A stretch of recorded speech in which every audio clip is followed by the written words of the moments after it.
These men are not strangers to you. Many of you are among them, and for many of you, their story is your own. Called to war 7 long years ago, they left the security of their jobs and homes to establish our right to live free from fear and domination. From Narvik to the Piraeus, from Alamein to Berlin, in the jungles and swamps of Burma, they completed their bitter task. Now their job is done, and back once again in the old country, they look forward to all those things they dreamed of during the long war years. The nation takes care that returning soldiers are looked after. All told, there are 4.5 million, and for every one of them, there is a gratuity and a brand new outfit. But our responsibility does not end here. Some may want to start up in business or revive an old one, only to find they cannot afford the necessary equipment. This is one reason why the Army Benevolent Fund has been formed, to give that extra bit of help to deserving cases. Through the regimental associations and other organizations, the Army Benevolent Fund has in 2 years distributed £500,000. It is help like this that has enabled thousands of ex-servicemen throughout Britain to get just that little bit of extra cash they needed to start them off. Similarly, by means of maintenance grants for scholarships, children of ex-servicemen are being given the chance of a higher education. And by no means least among those helped are the women whose men did not come back and who must now face the future alone. But to help ex-servicemen and their dependents, the Army Benevolent Fund itself needs help. Next year, another £500,000 will be wanted to set returning soldiers on the road to peace.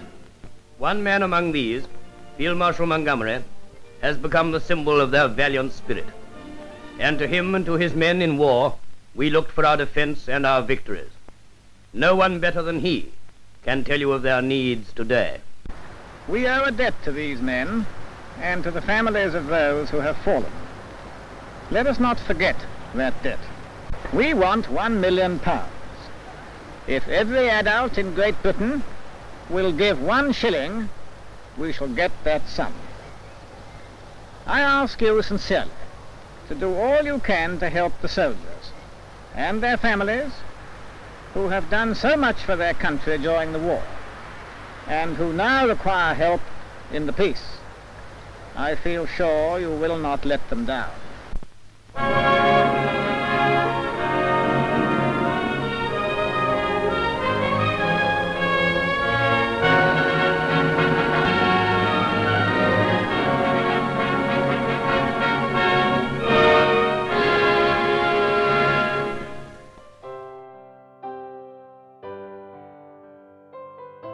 My name's Joseph Cornell.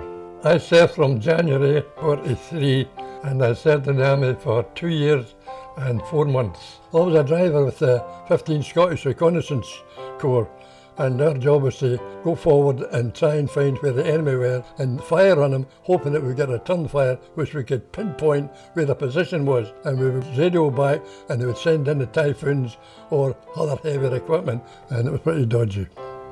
2 to 3 days after actual D-Day, and when there was room for us to land on the beach, and we're only there 10 minutes and we heard this moaning mini, it was called this. It was a 6 or a 7 barrel mortar the Germans fired, and it all landed in the middle of the field, whole thing, and that was the first time we came under fire. I left the army in 45, and I appreciate the fact that I left the army over 70 years ago and still get help from the Soldiers' Charity as if it was just the next day. When the Soldiers' Charity helped me with the driveway, it made a big, big difference.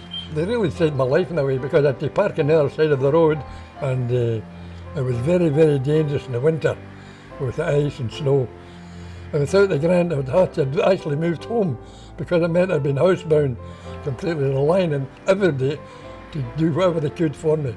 So I want to thank the Soldiers' Charity, who work hand in hand with the Royal Edinburgh Tattoo for the grant that they gave me, which helped to improve my life. I can drive right to my door. It made a big, big difference and made me feel a lot better and more able to be independent.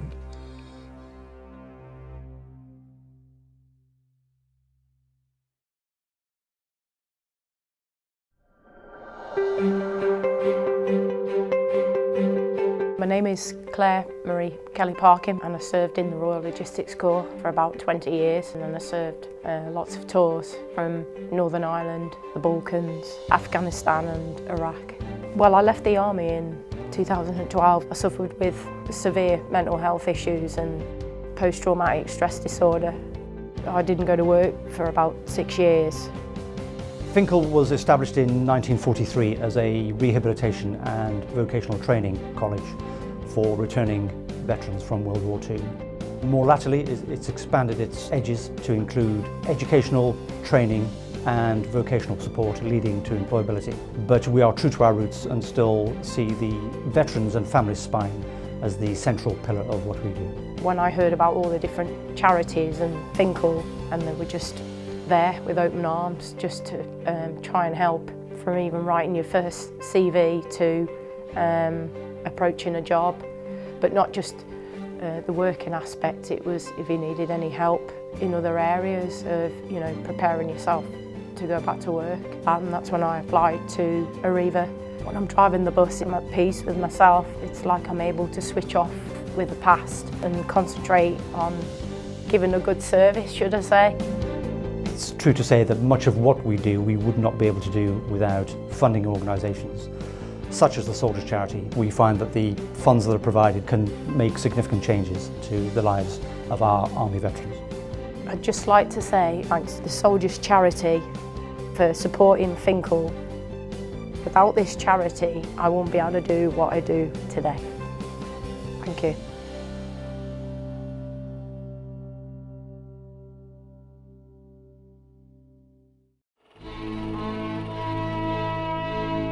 I ask you sincerely to do all you can to help the soldiers, who now require help in the peace.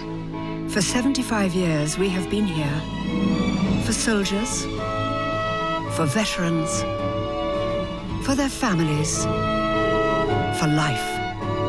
I feel sure you will not let them down. While there is a British Army, there will be the Soldiers' Charity.